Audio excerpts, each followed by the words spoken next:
Welcome into Giants post-game wrap-up presented by Mercedes-Benz, the official luxury automobile of the New York Football Giants. I'm Madelyn Burke, joined by Super Bowl champion Shaun O'Hara. And Shaun, Giants, Eagles in primetime Thursday night football. The Giants went out to Philadelphia and suffered a heartbreaker 22-21 loss. What's your initial reaction to this one? Well, I think all Giants fans right now just feel like they had their heart ripped out of their chest. And you mentioned the game, primetime, Thursday night football. This game had it all. It was the good. It was the bad. It was the ugly. And yet the Giants jumped ahead 21-10 in the fourth quarter with 6 minutes to go. And they had the game right there. And it slipped through their fingers. Quite literally. But I think, the Giants just couldn't finish it, both offensively and defensively.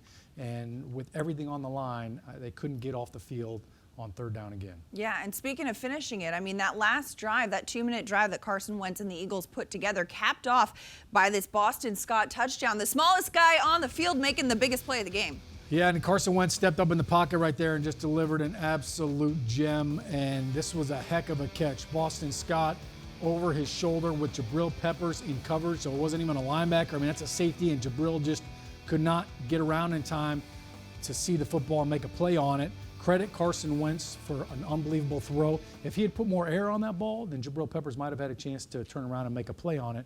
But great throw, great catch by Boston Scott, and the defense just struggled right there. Yeah, and the Eagles would go for two. They wouldn't convert, but it didn't end up making the difference. The Giants, they were in it, and in the drive before, it seemed like they had an opportunity to put it away. Daniel Jones threw it to Evan Engram, and it just slipped through his hands right here. Yeah, I mean, you see Evan Engram with a great matchup. He had a great release, and, I mean, he had the defender by at least a step or two, and this is a great throw by Daniel Jones. I mean, he puts this ball right over the shoulder. This is very similar to the touchdown throw he threw to Darius Slayton last week, and Evan Engram just, it's almost like he didn't extend his arms. See how his elbows are bent right there?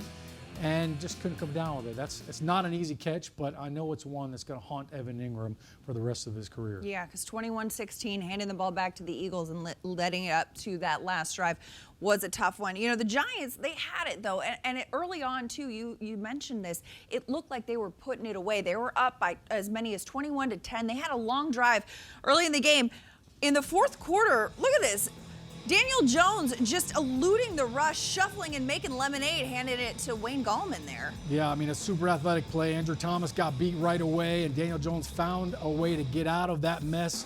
Somehow found his eyes on Wayne Gallman, but you mentioned that drive right here. Here's the play right here. I mean, Andrew Thomas beaten inside right now, and Gallman's trying to help. Everybody's trying to help out. I don't know how Daniel Jones saw him right there.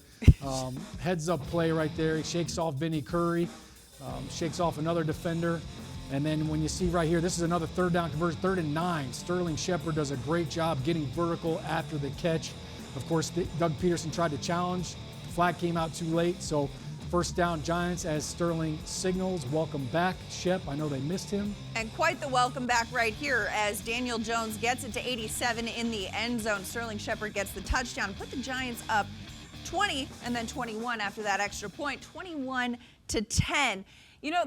We saw the passing game. We saw Sterling Shepard get going, but the run game was also something that really got off the ground today, or on the ground, I should say. Wayne Gallman, we got to shout out Wayne Gallman because he was really kind of making some noise. Yeah, I mean, you could tell that the Giants' offensive line settled down. They started to open up some holes. We saw a really nice block by Caden Smith on one of these big runs, too, and Gallman stepped up. Devontae Freeman injured his ankle. Here you could see the holes. I mean, Nick Gates right there, Will Hernandez getting some good push, and Gallman running through arm tackles right there. That's huge, and he did a good job of securing the football, making sure, obviously after the Dion Lewis fumble earlier on, he protected the ball. You really felt like the Giants had that momentum, and you felt like, man, with an 11-point lead, the defense is going to find a way to get a stop, and they just couldn't create that momentum. Yeah, and Wayne Gallman, his 4th season with this team, we've seen the growth, and we've seen what he can do when given the opportunity. All right, we've got a lot more to come here on the show. Stay with us. We'll hear from head coach Joe Judge. That and much more to come here on Giants Postgame Wrap-Up presented by Mercedes-Benz. Stay with us. For the latest game highlights and analysis, download the Giants mobile app on your device's app store. Welcome back to Giants post-game wrap-up. Giants fans making the trip down to Philadelphia to blend in with some of those cardboard cutouts, as Philly is one of the places that is allowing fans this season, and they looked happy to be there. That's the friendliest Eagles fans you'll ever see right there, the cardboard cutouts. The cardboard cutouts. Hey, no batteries. No batteries involved. Correct. Giants made the trip down to Philly. Tough loss. But you know what, Shaun? We got a lot of positives still to take from this one. I mean, the Giants defense, one of the bright spots of the Giants defense in this 2020 season has been James Bradberry. The addition of James Bradberry, he had this interception here. He's been incredible. Yeah, he's having a Pro Bowl year, and he leads, coming into it tonight, he led the NFL in pass breakups. There you see a great interception. And look, it's not just the catch. I mean, he got the toe tap in on the sideline like a receiver. So he's been very physical, and week in and week out, he's matched up against the other team's #1 wide receiver. He hasn't backed down at all. He's been very physical. He's been a great addition to that secondary. Absolutely. And the defense has been doing a good job as well, applying pressure. I mean, we've seen every game this season, they've had at least 2 sacks. Marcus Golden, he's been getting active, especially in his increased role with Lorenzo Carter out. How important is that to keep that pressure going for this Giants defense? Yeah, pressure's been big. Obviously, last year, the Giants struggled to get after the quarterback. They struggled to get off the field on 3rd down. That pressure is huge, and it's all tied in together. If you've got good coverage, it gives you more time to get home. And the Giants had 3 sacks tonight. Obviously, coming into the game, Carson Wentz was the most sacked quarterback in the league, so you knew there was going to be some opportunities. Dexter Lawrence got a big sack. You mentioned Marcus Golden. He had a couple of quarterback hits. They had 10 quarterback hits in addition to their 3 sacks. So that was big. Jabril Peppers had a sack as well. You could see all of these sacks from the season. 18 on the season. That's incredible. 18 on the season. Leonard Williams, Kyler Fackrell leading the team with 3 apiece. You got to love how evenly spread out this pressure is, too. And I can imagine that those defensive meetings getting a little competitive with trying to get to the quarterback, but especially in this game, this is a matchup you want to take advantage of. The Eagles, this was their 6th offensive line combination in 7 games. There's been a lot of uncertainty there. They've had a lot of trouble with the pass protection. So this is a game that this defense had to really take advantage of that matchup. Yeah, coming into it, you knew that the offensive line was struggling, and anytime you have offensive linemen in and out of the lineup, Madelyn, you know they're going to struggle with blitzes and with twists. So they certainly wanted to take advantage of that. Leonard Williams continues to be a force. I know he wasn't on that, didn't get a sack in that game tonight, but Jabril Peppers with a sack too. So you know the blitz package was a big factor in it. Ended up hurting the Giants on that final drive when they did blitz, and Carson Wentz was able to run to the right and complete a pass. But the pressure has been really nice. And Blake Martinez with 2 sacks on that list too. He's been a huge addition to this defense. He led the team in tackles tonight. He continues to show up in big games. Yeah, Blake Martinez, another great addition this offseason as the defense continues to grow. We've got a lot more coming up. We'll hear from head coach Joe Judge coming up after this short break. That and lots more to come here on Giants post-game wrap-up, presented by Mercedes-Benz here on MSG Network. Stay with us. We'll be right back.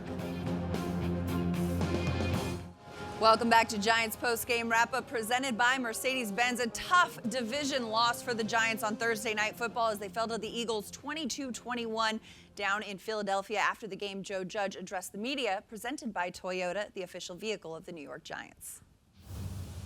All right, guys, appreciate your patience. Look, we came down here. We knew it was going to be a 60-minute game.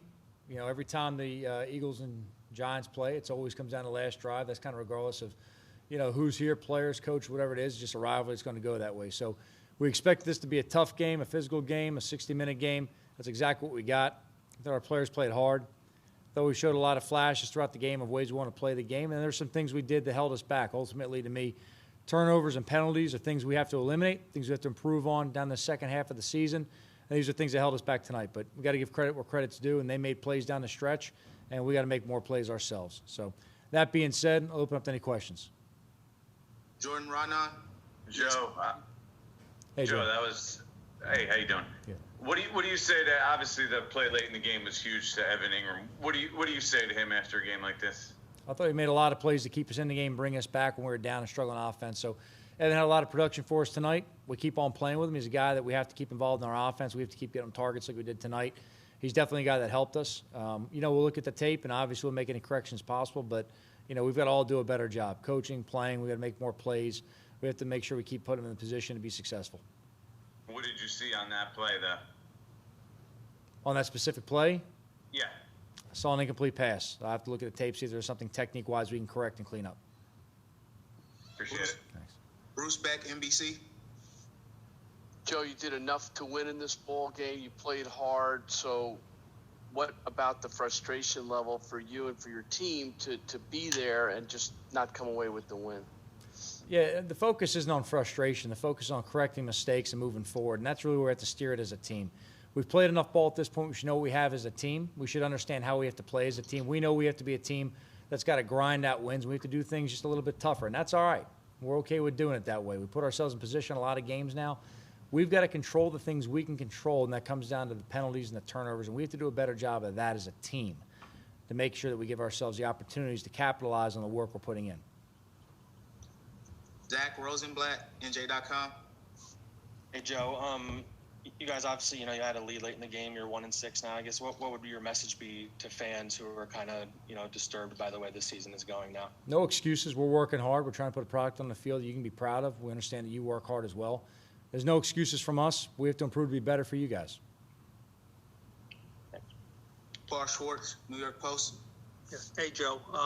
Your defense did so many good things in the second half, but do you think there was somewhat of a lack of composure down the stretch on those last drives? There were penalties, a bunch of penalties by guys maybe you don't expect, and losing sight of the ball at times. Your defense had a chance to wrap this game up twice.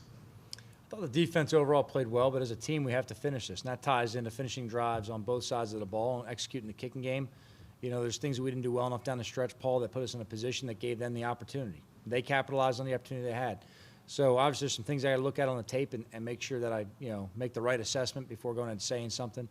But look, that being said, we've got to eliminate some of the things that held us back, and that's, those penalties down the stretch, definitely hurt us.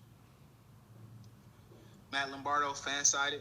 Hey, Joe, just to kind of follow up on that, how much of what happened on that last drive?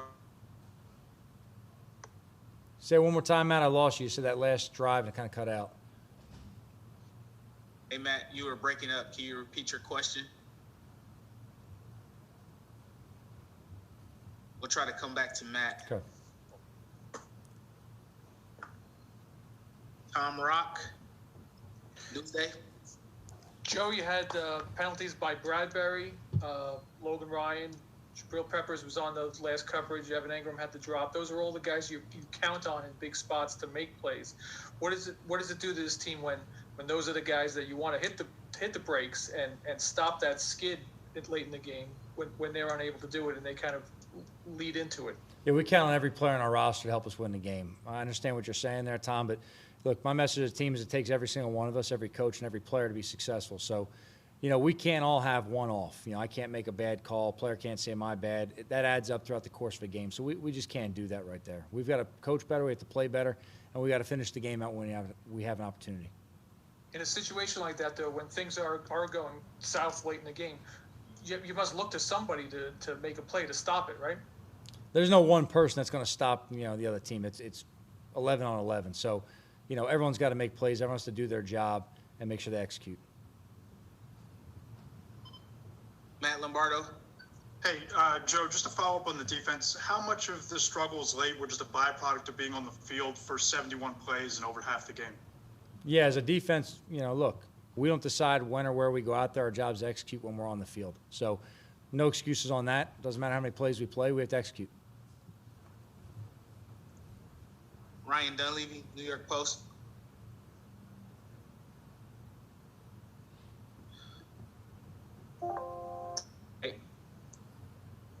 Hey, Ryan, we can't hear you.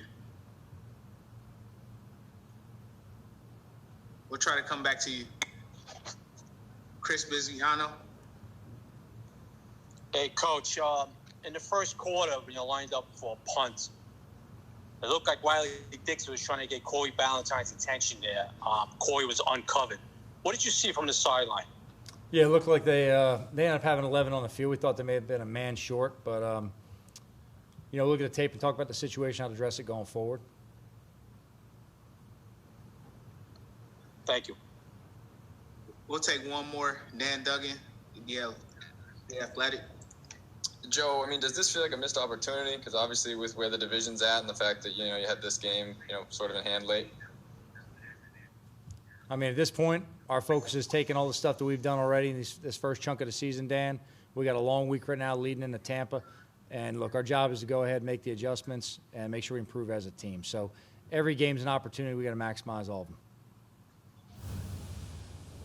That was Giants head coach Joe Judge. Shaun, you heard him mention the penalties. The Giants had a substantial lead late in the game, but those penalties seem to be kind of adding up. As a young team with a new coaching staff, how important is it to not just learn the fundamentals, but learn how to win and how to be a winning organization? Yeah, I mean, it definitely, it takes time. A lot of them were tough penalties. They were coverage penalties. They did great. They only had 2 penalties in the first half. They had 7 in the second half. So the penalties were just very untimely. All right, 6 of them were on the defense. It was pass interference. It was, unnecessary roughness. And those are things that just chip away at your lead, chip away at your team. So you've got to be smart. You've got to play smarter. You have to know that you can't grab the receiver. You have to know you can't lower your head. It's those self-inflicted wounds that he's talking about. It's those in addition to turnovers that will cost you games. And they keep learning that week in and week out. You want to see that learning curve shrink a little bit. But in this case, too, you have to wonder. The defense was on the field for 20 minutes in the first half. And you have to wonder if at the end of the game there, a lot of those penalties are because of fatigue. That's true. That's a good point. All right, we've got a lot more to come here on the show. Stay with us. We've got much more to come. We'll hear from Giants tight end Evan Engram. That and much more here on Giants Postgame Wrap-Up, presented by Mercedes-Benz, the official luxury automobile of the New York Football Giants. This week's scoring drive of the game is brought to you by Investors Bank. Get the official New York Giants checking account only from Investors Bank. Visit investorsbank.com/Giants for more details.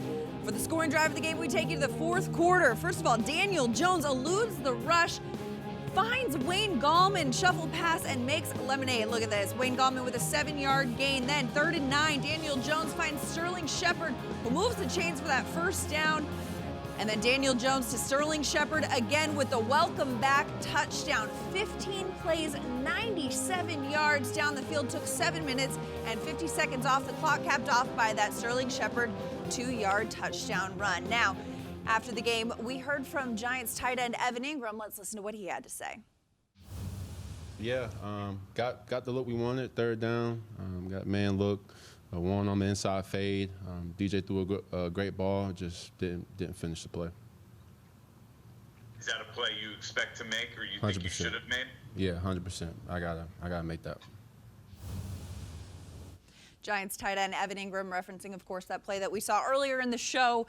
Daniel Jones perfectly placed ball. Evan Engram, you just kind of feel that what he feels, right? Yeah, well, I mean, I've never dropped a pass. I'm 1 for 1, so I don't know how he feels. But I can imagine that he feels awful. And knowing that, like you said, Daniel Jones made a great throw, knowing that catch would have pretty much sealed the victory. They would have probably been able to possibly run out the clock after that. Yeah, that hurts. It stings.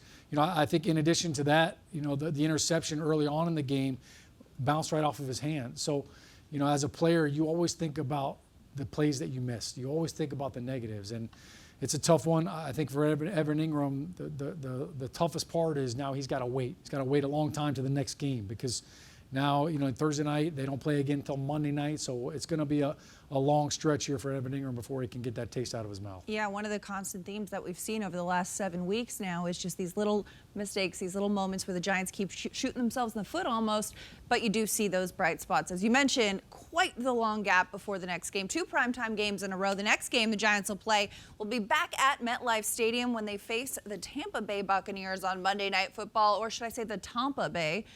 Tom Brady and the Bucs coming to town.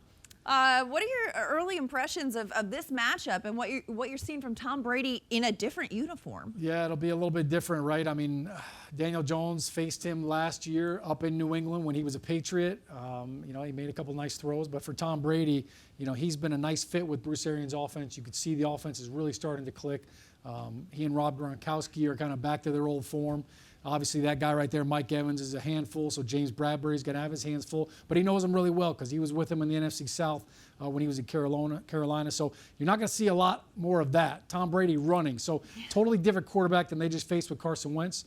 Tom Brady's not going to extend plays with his legs, but he is going to get that ball out quick. Tom Brady coming to MetLife, no matter what jersey he's wearing, though, is going to be a little something for Giants fans, right? Well, you know Tom's going to take care of the football. He's not going to give you extra chances. I know he's thrown a couple of early pick sixes this season, but that's the one thing that the Giants can't do. You can't give him extra opportunities, extra possessions. They've established a little bit of a run game, too, with Ronald Jones, and their offensive line's playing well. Is there an area quickly that the Giants can take advantage of to get the upper hand in this game? Well, they got to find a way to score some points, but take care of the football. This Tampa Bay Buccaneers defense, I know we're talking to Tom Brady. That Bucs defense is legit. They're for real. And guess who's coming back? Yeah. JPP. Got to find a way to block them. We know that guy around here. All right, we'll be back every week after the game, 11:30 on MSG Networks. For Shaun O'Hara and Madelyn Burke, happy birthday to our producer, Dan Culleny.